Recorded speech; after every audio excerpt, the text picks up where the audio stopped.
In this episode, I'm joined by the Rebellious business coach, Cordelia Kate. How you doing? I'm great. How are you?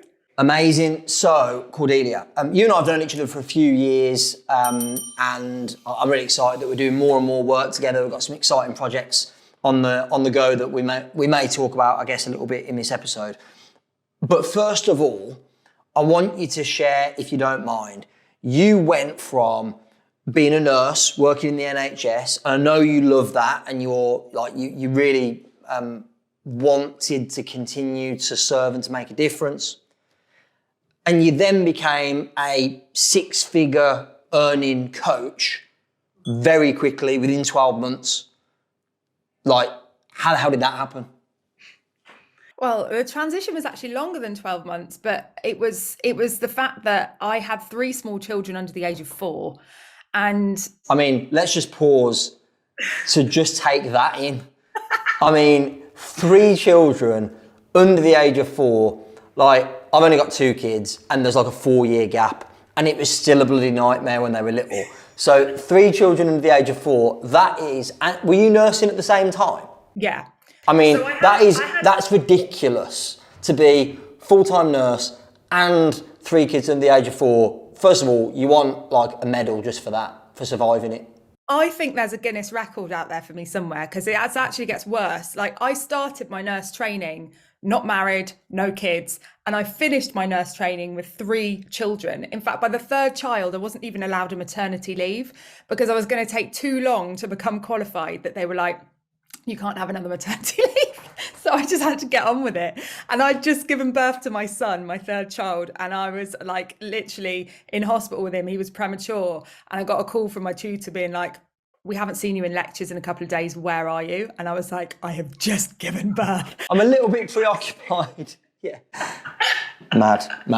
But yeah, so I was working 13-hour shifts, right? I had 3 kids under the age of 4, and every waking moment, I quit TV, I quit cooking. Like, I'm a foodie. I love cooking like banquets, and I quit everything that wasn't necessary, and basically focused all of my energy and my attention on building an affiliate marketing business, which, by the way, was my 2nd business at that point.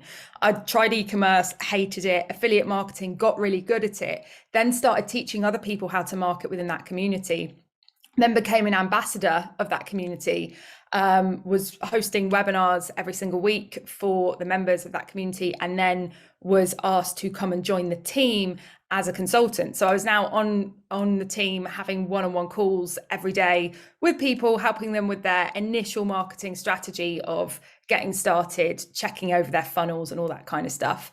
And then, yeah, it was February or January 2020 when I was like, okay, I'm ready to do this on my own now. Left that job. So up until that point though, you were doing 13-hour shifts, had 3 kids, and were doing one-to-one calls? No, because the affiliate marketing took off, and Right. I managed to replace my income through affiliate marketing, but I was also leveraging the skills that I had learned through that process. So I was building websites for people. I was a social media manager for a Canadian company. And I think what happened was I never started that business to quit nursing. It wasn't the point. The point was extra income, bit more flexibility, bit more freedom. The idea that I'd be able to take my kids traveling and do things that someone on a nurse's income can't do.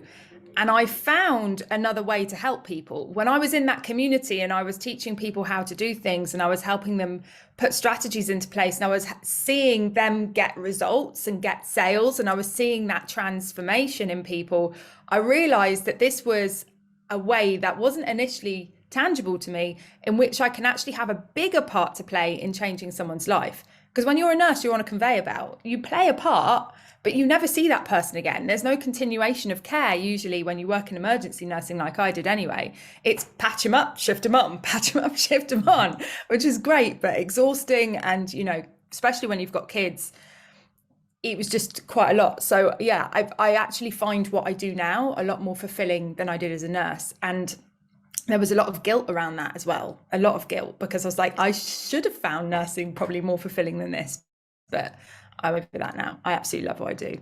Yeah, good for you. And I know, as you said, you've done a lot of work when you were doing affiliate marketing, a lot of work with essentially startups, helping them get their marketing, get their business off the ground.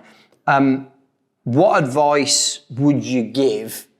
Because some of our listeners, of course, are startups and some are more established businesses. What advice would you give as far as marketing and business development goes for somebody who's just starting it? I think we use the responsibilities that we currently have as excuses. So when, as I've just said, like when I started, I was working 13-hour shifts and I had 3 very small children. I actually started that affiliate marketing gig in August 2017, and it was September 2017 when I made my first sale. It was October when I made my first 10K commission. So 2 months. And I had made a 10K commission, which is just flipping epic. And me and a friend of mine who had quit his job to work on his business and was working 14 hours a day on his business took longer to make that sale than I did. And we were looking at like, why is that? Like, doesn't make any sense. And the truth is that when you've got children, you've got existing responsibilities. Maybe you're looking after parents. Maybe you've got a partner who's sick. Maybe you've got another job and you feel like, oh, my time's restricted. I wish I just had all day to work on my new and exciting business. The truth is that you need to make sure that you're secure and safe, that the money, that the rent is paid and the food's on the table. Building a business from a place of utter panic is never a good idea. But leverage the time that you have, because even if you've got the luxury of 14 hours a day, what you'll probably do is spend 10 to 12 of them doing faffy stuff that actually doesn't have much impact at all. When you've got a little bit of time, you focus on the priorities, you get the important stuff done first, the stuff that is, the very stuff that's going to get you the sales, that's going to get you the stuff that's going to allow you to actually replace your income and leave that job. So work with what you've got, but it's really important that you don't look at those things as an excuse not to, because actually they're a reason why you should do, in the sense that it's short-term pain for long-term gain. When we're hustling at the start, doing a lot to get a little, we're very soon doing a little to get a lot. Yeah, I agree completely with what you've just said. My philosophy around money or the lack of money when you're starting is very similar to your philosophy around time or the lack of time when you're starting. For me, a lot of people start a business and maybe they've had a big redundancy check or they've got an inheritance or they've got capital. And because they've got capital, they waste it on stuff that they actually don't need to get started. They waste it on offices, fancy website, getting funnels built out, staff, all branding, logos, all this stuff before they do the one thing that they actually should do first, which is like create the product, take it to market and test it and see if they can make a sale.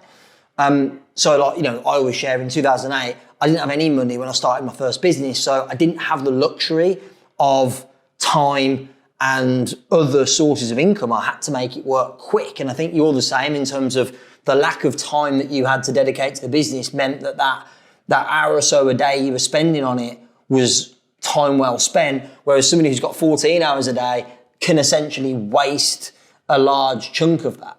So I do believe that the lack of time and the lack of money when you're starting, which might feel frustrating or maybe even, as you say, could be used as an excuse, I actually believe that is an advantage, it's an asset if you believe it to be so and if you use it appropriately. And hey, get a business coach so that you can figure out what the priorities actually are, so you know what to focus on. Because the truth is that at the start you haven't got a clue. you think as you just said, people spend money on branding and funnels and whatever. All you've got to actually do is get out and help people. Like, that's what a business is. A business is the solution to someone's problem. That's it, full stop, end of story.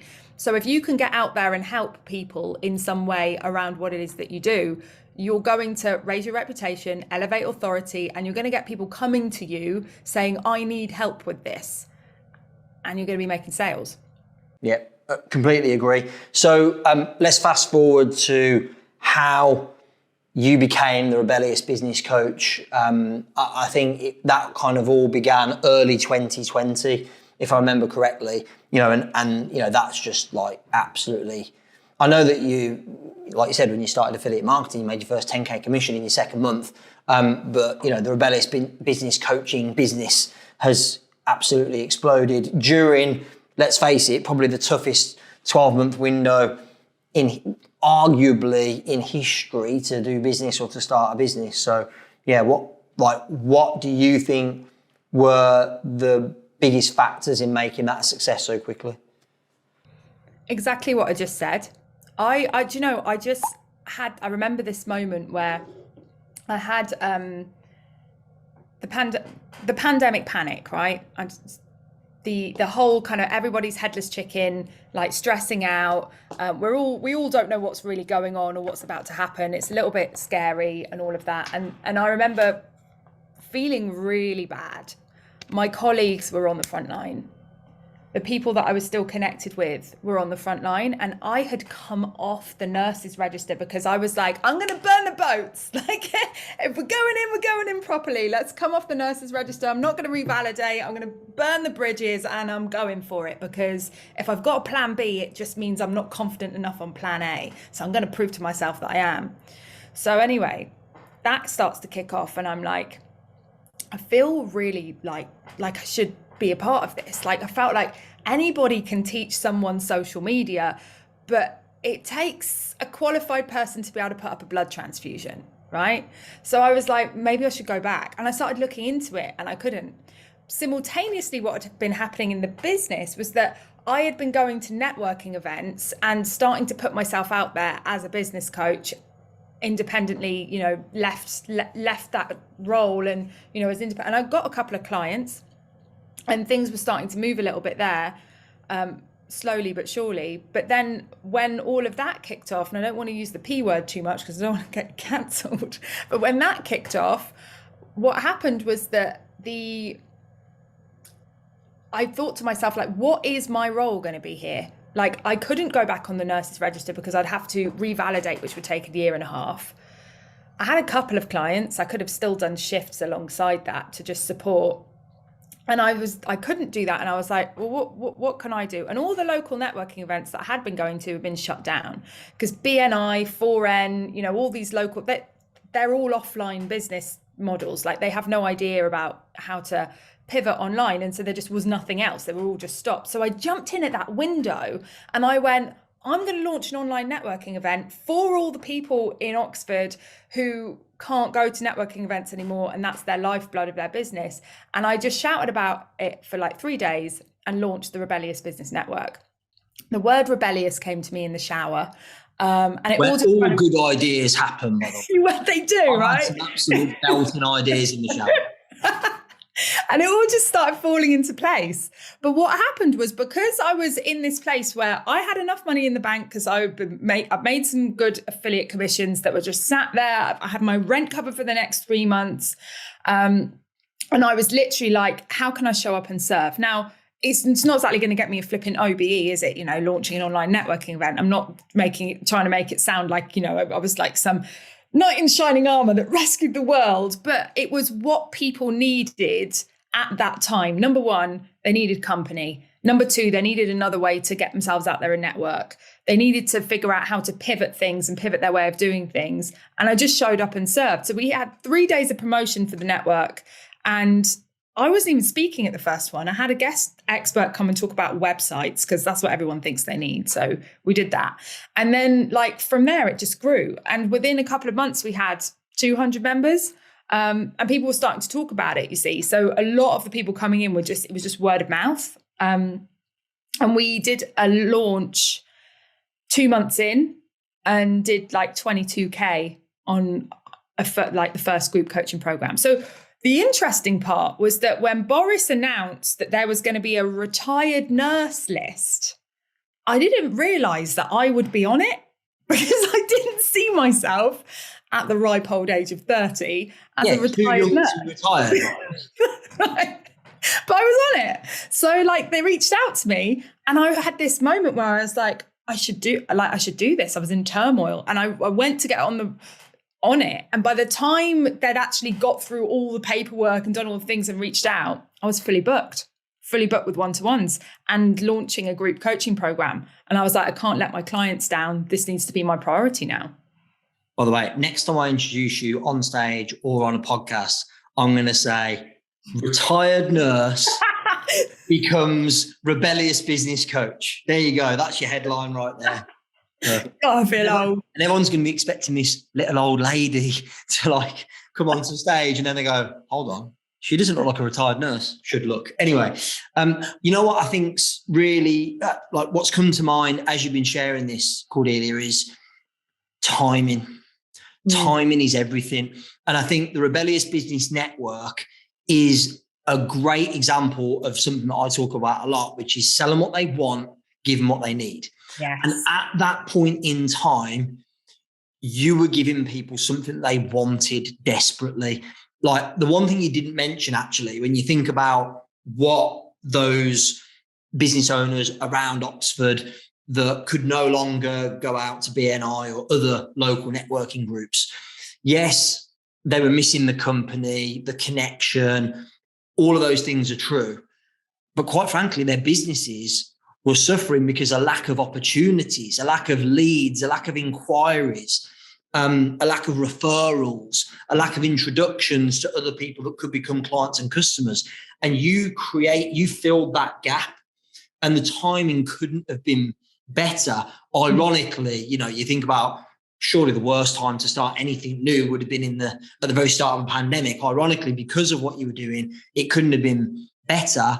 And so, then of course, because you used the network as a way to attract people towards you, then you could launch coaching programs, products, groups. I know there was a number of different things you did over the course of the following, 9 to 12 months. So I think timing is often underestimated. And I think what you did, which was incredibly smart, was you saw an opportunity and you went for it quick.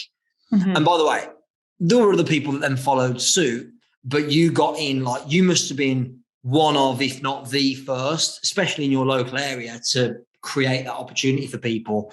And, one of my early mentors reminded me constantly, it's better to be first than best in a lot of cases. And I think you were first and best, of course, I'm sure. But like timing's everything. And I think you nailed that. It is totally a case of sell them what they want and give them what they need. When you think about why people go networking, you don't go networking if you're fully booked with clients. You don't have time. It's not a priority anymore. The people that are going networking need clients. And then we're like the network that teaches you how to not need networking anymore, right? Not the network that teaches you how to network effectively, because it's just not a sustainable, long-term, scalable strategy, right? Well, so who actually wants to go networking as their main marketing activity for their business? No one, but very few people, I would suspect. But they do it because they believe it's the best option. And so you went, right, that option's now disappeared. I'm going to give you the online alternative, which everyone jumped on. But then, which was really smart, was, of course, you then educated them to go, hey, do you realize that actually there's a better way to market your business than doing this? We'll continue to do this and provide this platform for you. But over here, you can learn a much better, easier way to market your business using a lot of the online strategies and techniques that you teach. So I think it was very, very smart. And I know you've shared this publicly anyway, but I think you managed to get from zero with that business, I guess, practically to six figures in what period of time? From zero to six figures in 9 months. I mean, that's just ridiculous. And I think testament to the initiative you showed when the time was right to push the button on starting the online networking business. And then also, I think, in your case, like the fact that you did 13-hour shifts in nursing and also started an online business of your own and had 3 kids under the age of 4, that translated into that success later, I believe, because once you've done those 3 things all at once, running an online business, yeah. okay, right? Do you know the interesting thing though, like this thing really makes me laugh when I think about it, was that I was probably about 3 or 4 months into the Rebellious Business Network, and I've made such a lot of noise about it. I got PR, I'd got in the local paper, I'd got featured in like the top 10 networking events in the world, kind of like posts that were going out. Like there was a few bits of PR that were happening, and there was a lot of noise we were making. It's that whole like be really loud at the start to get a lot of attention, and then things will grow. And then, you know, we don't make that much noise about it anymore. We don't need to.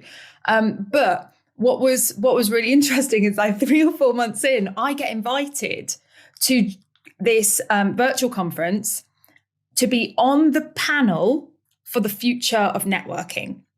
Now, anybody out there thinking like, oh, I couldn't launch a networking event, or I couldn't, you know, become this, or I couldn't do this because I haven't got any experience in that. Listen to this, right? I had never ran a networking event before. I knew nothing about it. I'd been to maybe 5, 6, 7 max networking events, right?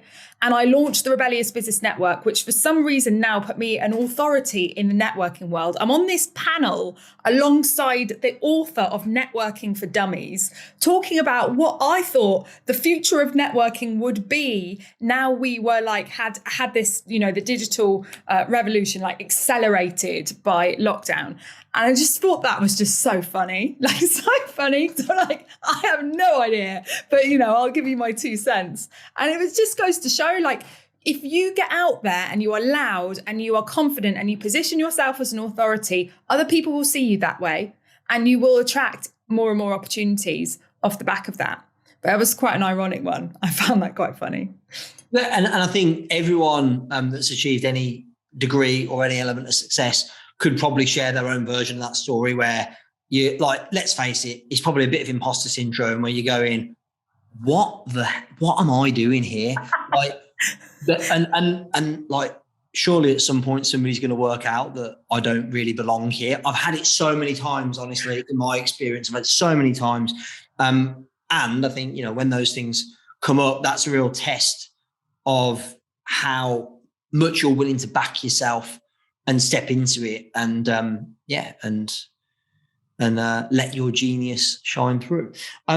So I know that a lot of our clients, a lot of people that come to Expert Empires, a lot of people that are part of our mastermind have different family dynamics, and so you know, I often share, you know, I'm very fortunate in that I get to put a lot of time and energy and focus and attention on the building of the businesses. And, you know, my wife is incredible and takes care of the kids primarily.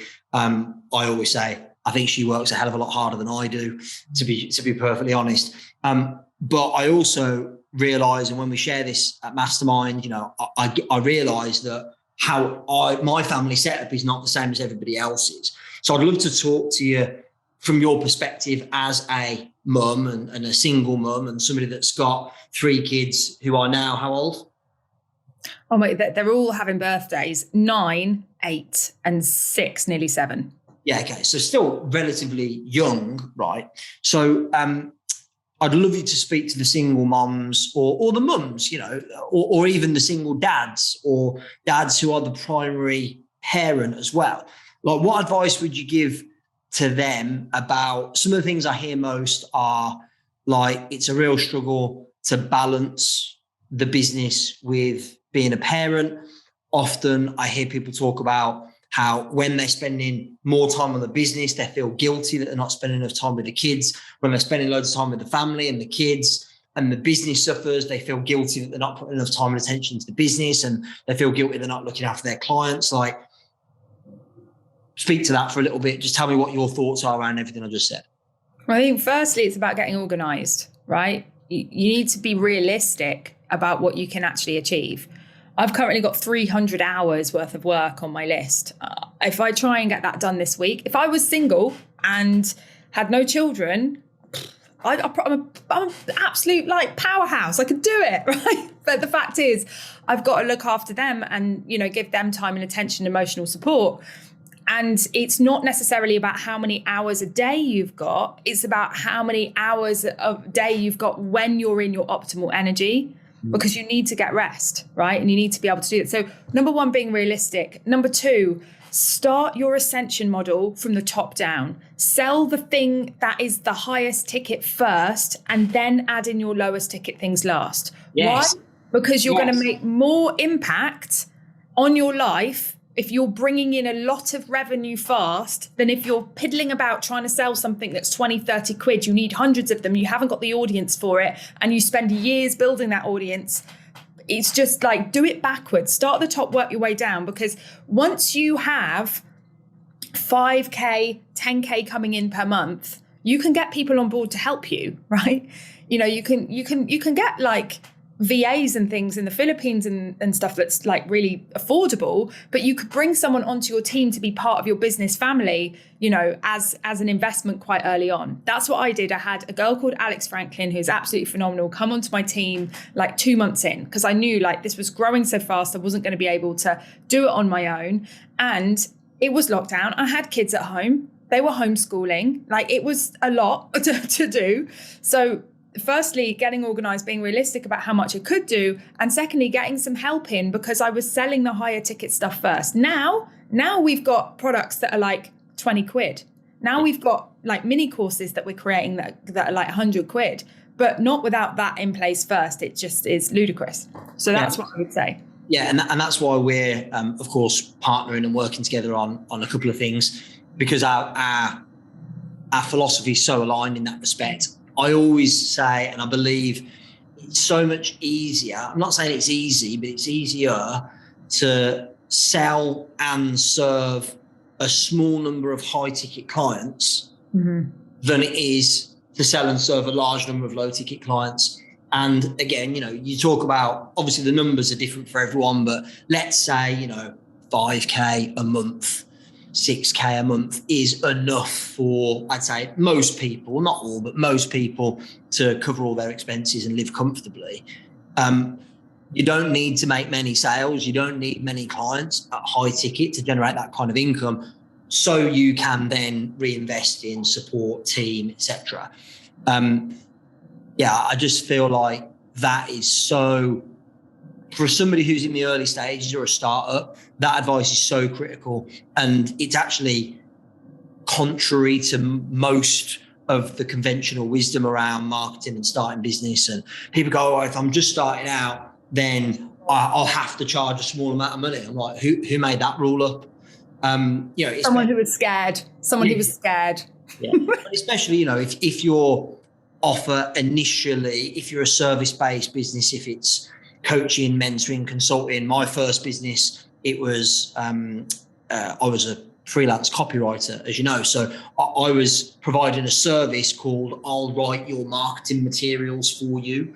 So essentially it was time for money, but each client was worth, no, not fortunes, but each client was worth like between £800 and £1,500. So I go, well, I didn't need many of those. I needed, you know, 2 or 3 clients a month in order to, you know, make ends meet, and then I could invest in the growth. So I think that's great advice. It's actually great advice regardless of your family setup, your dynamic. I think probably even more relevant for you or people that were in your position where you go, time is tight, so I got to get paid as much money as I can for the small amount of time I've got in order to be able to get this thing off the ground. The highest ticket thing is always going to be one-to-one. And the best thing to do is always going to be working one-to-one first, because it's not even just about the revenue. It's about understanding what your ideal clients are going to need, getting those case studies and testimonials, and being able to then tailor your process, your methodology or whatever it is to actual real people that need it. What worries me is when I see people coming into the business space for the first time ever going, oh, I'm going to develop a course. And I'm like, you don't even know if that's going to work. You don't even know if people are going to like take what that is. So even when it comes down to courses and stuff, take people through it first, like one-to-one for that reason, case studies, testimonials, and tailoring what it is that you do, understanding how people learn. And you will probably realize that there are 5 things that you need to add in because you overlooked them. And if you hadn't have done that, you'd have created a course that wasn't as impactful. Because the truth is I know that all your people listening to this, Nick, are not here for like mediocre. Like, we're here to make a difference. We're here to like actually have serious impact on people's lives. So why not like start with that in mind and make the most impact first? Yeah, I think you're absolutely right. And for example, creating a course takes time. Mm-hmm. And in that time, you're not getting paid. So you invest in time for no return straight away. You're right. You might overlook some stuff, so the course won't be as good as it could be. And you haven't proven that people actually want it yet. And it could turn out that you put all that time and energy in and it's a waste. Whereas if you go straight to, a lot of people listening to this will be coaches, consultants, mentors, etc. You go straight to selling one-on-one, as you've just suggested. First of all, you can start selling that immediately. You don't need to go and create anything. It's like you put together a package and say, right, it's a 3-month program, working one-on-one with me. Here's how much it costs. That's it. Yeah. And people will give you feedback fairly quickly. So, and then if and when you do get clients and start working with them, then you'll learn what should go in the course if you choose to do that at a later date, which you may well want to, because that then becomes necessary if you're going to grow and scale. But really, I think the strategy at the start should be relevant to starting, not scaling. You start off with one-to-one coaching, consulting, mentoring. In my case, it was a service I was providing called writing copy. And then I went, right, I've reached a point where I can't write any more copy for more people because I've got no time. So what do I do next? And I started teaching people how to do that for themselves through live seminars, through online courses, through various different things. So I think that's great advice. What advice have you got for the marketing side for startups? So there are so many, it's an absolute minefield. You could be starting a business and you could go and spend, if you had the money, you could go and spend 5 or 10 grand on a website. You could go and hire an agency to do all your branding. You could go and invest time and money in building funnels. Maybe that isn't your skill set. You have to pay somebody else to do it. The list goes on and on. Where would you invest the marketing budget? And I'm saying money and or time. Where would you invest first for a startup business? I've basically just written a whole book in my head as you've been speaking there. There's so many different things that I want to say. First and foremost, marketing budget, right, at the beginning needs to be spent on learning online marketing and learning digital systems. Yeah. So do not go straight to ads, because you want to start with organic. As you say, Nick, exhaust your existing network. There are people around you, unless you're teaching, accordion lessons to Himalayan goat herders. There are people around you that need what you do, guaranteed. And if it's not even the point that they need what you do, it's that they know someone that needs what you do. So what you want to do in your existing network is start positioning yourself as the authority in what it is that you do, so that the people around you know what you do.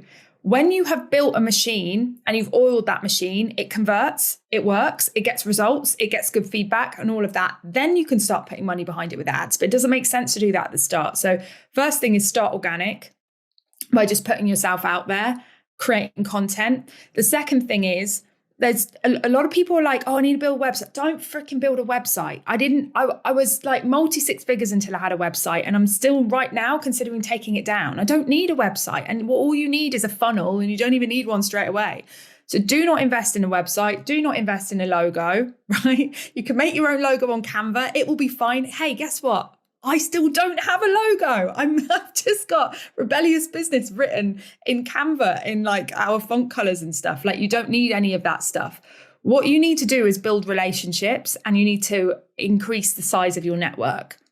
So you want to position what it is that you do, become the expert in your close network of that problem that you solve. And then from there, expand. And the fastest way in which you can do that is through running live events, which absolutely terrifies people.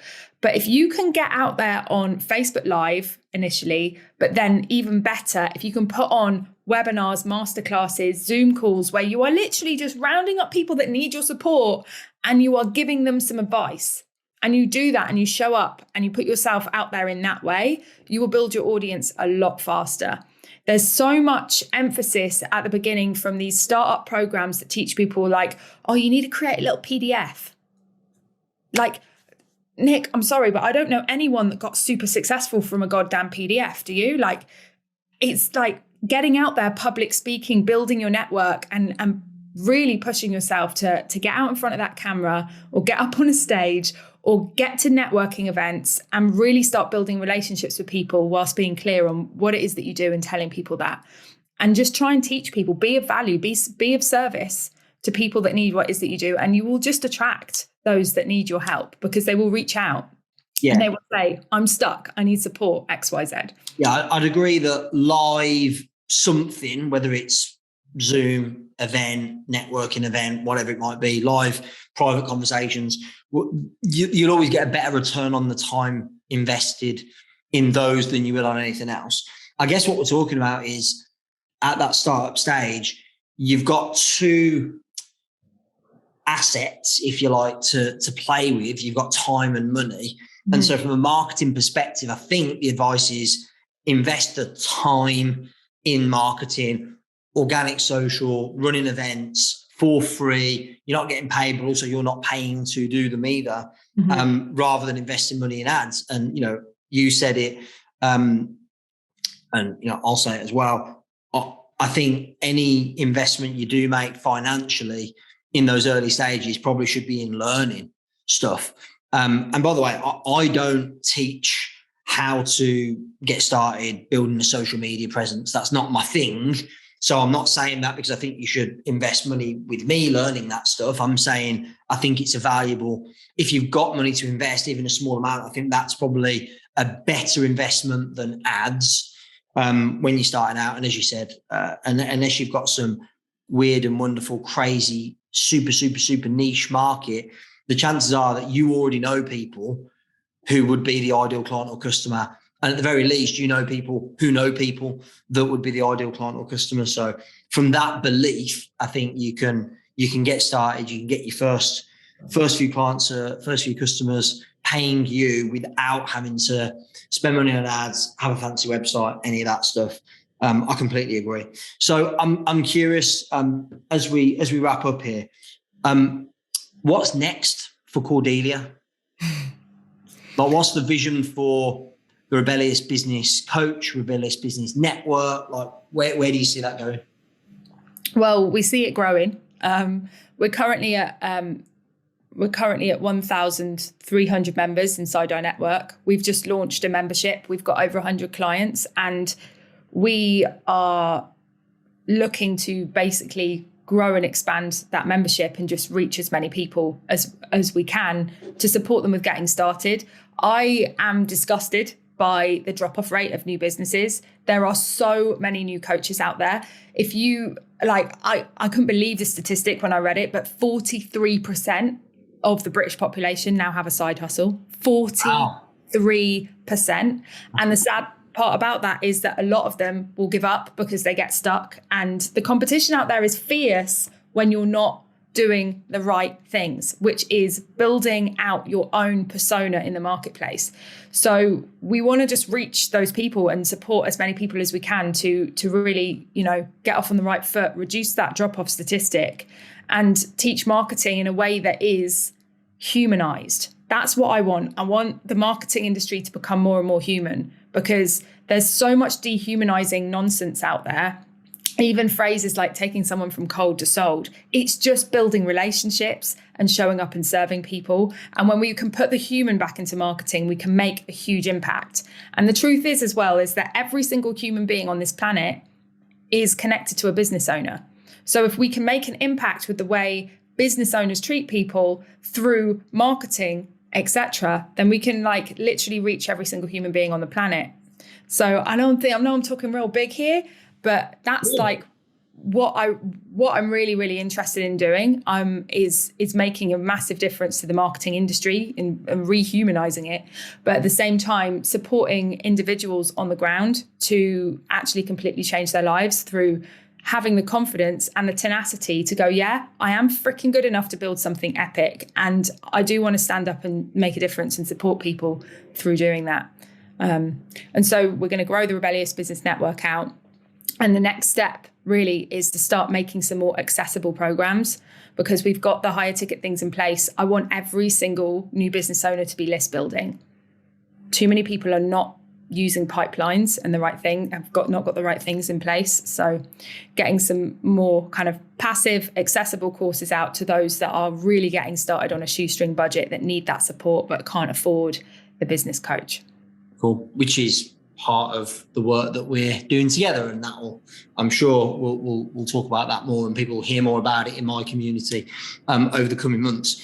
Thank you for your time today. Really appreciate you sharing. Where can people follow you, find out about Rebellious Business Coach, Rebellious Business Network? Where's the best place for them to go and find out more?